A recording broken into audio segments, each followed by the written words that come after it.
This guitar, we missed doing the knot. I prefer to actually do a knot. I burn the end with a lighter and I flatten it. Then I actually make a simple knot and I bring that knot as close as possible to that burnt end. That's going to create a stopper that is going to really prevent the string from sliding. This is more critical on the first string than the second and third. I just, for security's sake, do all strings. Because if you are not doing that and your string snaps and your string breaks or comes out of it, it can actually snap. This part of the string would actually come out, whip the top of the guitar, and this part is so delicate that it would actually make a hole on your top, and you really don't want that. All right, so as we start, this is a very a common six-hole tie-in block. Now, before you even stick the string, one of the things that's going to happen is if you stick it through, it might actually hit this end over here. So I like to bend this twice, right? So that when you stick it through, there's basically no chance that your string is going to, that your string is going to get there. It's going to get stuck there. All right. So now that we have that, we got a little bit of clearance right there. You want to actually come underneath, right? So that your string is directly below the rest of the string. And you're going to come around.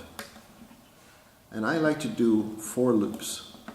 1, 2, 3, 4. Right? So that I have very little head left there. Then I'm going to bring this and try to keep it on this side of the tie-in block.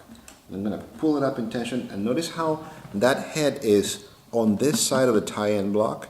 You don't want it on the rim of it, and you definitely don't want it on top unless you want it to get unraveled. Now, holding it still in tension, I'm going to go to the other end. If you have a Spanish-made guitar, this is going to be loose, the nut and the saddle is going to be loose as well, so you want to make sure that you are in the right place.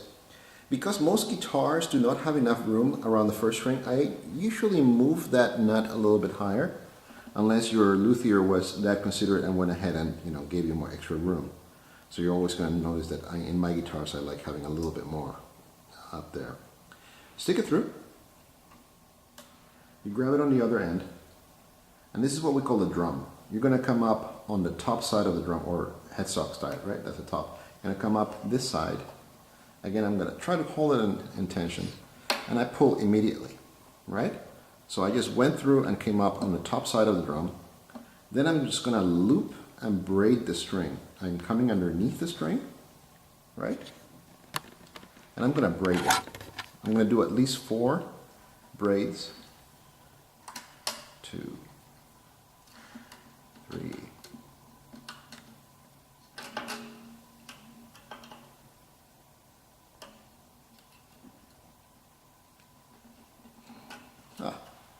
4.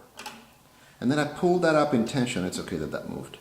I keep it in tension there. You can just grab the guitar like that, and with a string winder. I recommend the string winders because you can pull it out of there and you can put it on the end of a drill, and that will go much faster. Particularly on the first string, right? And then clockwise.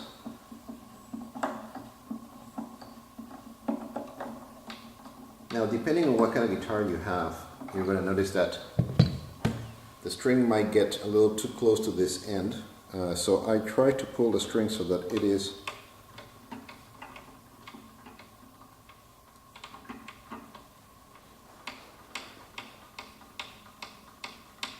so that it winds and moves this way.